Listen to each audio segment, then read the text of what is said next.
Hello, my name is Abdu Abdulhaq, and I am going to present systematic review findings and recommendations for locus innovation.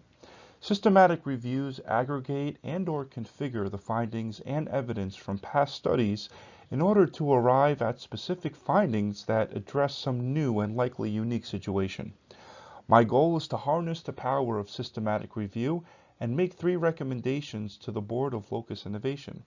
If implemented, it will help the company stand the tide of increasingly costly staff flight. The 3 recommendations are based on rigorous evaluation of the available systematic reviews. What distinguishes evidence-based management, or EBM, from other decision-making processes is the explicit and systematic use of scientific evidence in combination with other sources of evidence to inform decision-making. Ultimately, a science-based practice of management promotes better outcomes from management decisions and improved implementation. The problem here at Locus Innovation is that we're experiencing an increase in employee turnover, and some signs indicate that it's probably related to the issue of work-life balance. So in order to find some information about how we can approach this problem, I looked at a number of studies that aggregated information from across the academic literature on human resource practices and management, and how that affects things like turnover and retention. The CEO gave me 2 research articles that could inform our decision making on the flexible workplace. They were systematic reviews, and as I mentioned, that means they were syntheses of a large number of compiled research studies and research data. For the remainder of the presentation, I will refer to the first as Vorday's systematic review and the second as Menezes' systematic review. I analyzed and appraised them to determine which synthesis was more reliable and relevant for our needs.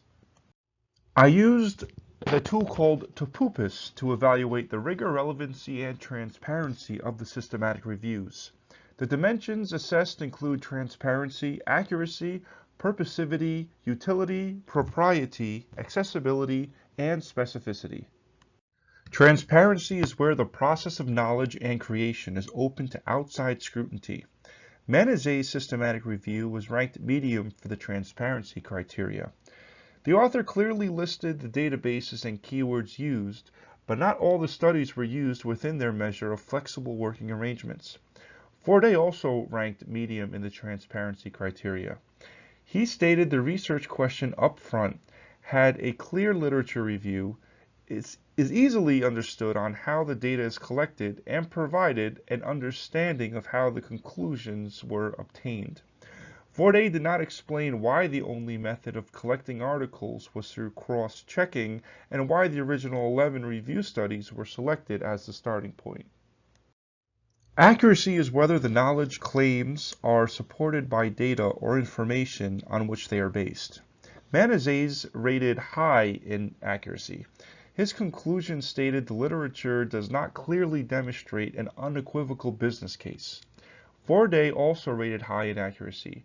The findings stated the appropriate perspective on employee well-being depends on the type of well-being that is being studied, which relates back to the question of employee retention. Purposivity is where the methods used in this research were suitable for the task at hand.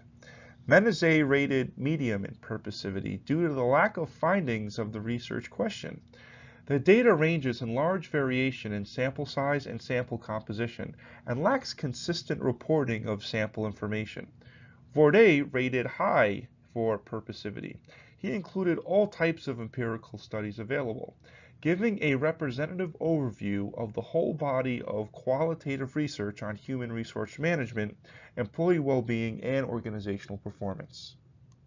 Utility is whether the knowledge generated is a useful answer for the question. Menezes rated medium in utility. The knowledge can be applied to potential recommendations for locus innovation. However, the findings showed no overwhelming evidence to support their research question. Forday rated low in utility. The knowledge is not as useful for the employee retention issue. However, the author does mention human resource management increases job satisfaction, commitment, and trust, and reduced stress levels, which in turn positively affects organizational performance. Although there is a direct discussion on flexible working arrangements, it mentions this could assist with employee retention. Propriety is whether the knowledge has been created with due respect for legal and ethical matters. Menezes and Vorde rated high in propriety because legal and ethical matters were followed, since it was explained what databases and searches were used. Accessibility is whether the knowledge has been presented in a way that meets the needs of the knowledge user. Menezes rated low in accessibility because the research question is not addressed until the methodology section. The problem with leaving the research question for later is the reader does not know the problem that the reader is reading about to be solved. Vorde rated high for accessibility because the reader was more coherent and the purpose of the findings were clearly indicated right up front in the abstract. Specificity is whether the knowledge meets the specific standards that are associated with the type of knowledge. Both authors rated high for specificity because they both met standards and both studies analyzed many articles. Menezes' limitations were addressed, including flexible working has been conceptualized in different ways, measures of flexible work arrangements vary significantly across studies, and changes of the working arrangements have been treated in a very general way. Vorde's limitations included the view being narrative in nature and a meta-analysis had not been conducted. Only quantitative studies were included, and few studies were on the effects of human resource management on health-related well-being and performance. And lastly, he included results from a number of studies several times. Menezes addressed potential biases that included methodological issues from a large variation in sample size, homogeneity, and sample composition, and the lack of consistent reporting in sample information. Consequently, the findings may not have been applied into wider populations of workers. Vorde did not address potential biases at all. No preconceived notions were found from the authors. There were multiple authors from multiple universities. Vorde's systematic review was chosen to use for the recommendations for locus innovation. Menezes lacked findings and no overwhelming evidence supported the research question. He had mixed feelings about giving the conclusions, therefore I could not use his study to base my recommendations. Vorde's was able to answer the research question relating back to the employee well-being. Well-being relates back to the question on employee retention. I've put together 3 recommendations, the first of which is to increase employee involvement in the organization. Projects should be completed by autonomous teams, which makes the employees feel like they are more involved in the organization and have more influence over the organization's success.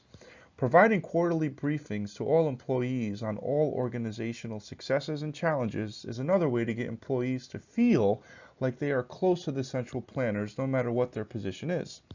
Finally, I suggest creating an incentive and award program for streamlining the organizational practices, like reducing the amount of paper that a company uses, and perhaps they can get a bonus or a portion of those savings back in their paycheck. The second recommendation is to increase feedback and power sharing with employees. Firstly, enable employees to co-draft their own performance measures based on their established work requirements. This helps employees take ownership of what they're doing on a day-to-day basis and also demonstrates to management understands they're the experts on their particular daily tasks and that management seeks out their expertise on how to use them most efficiently. The second point is to increase the frequency of performance feedback conferences.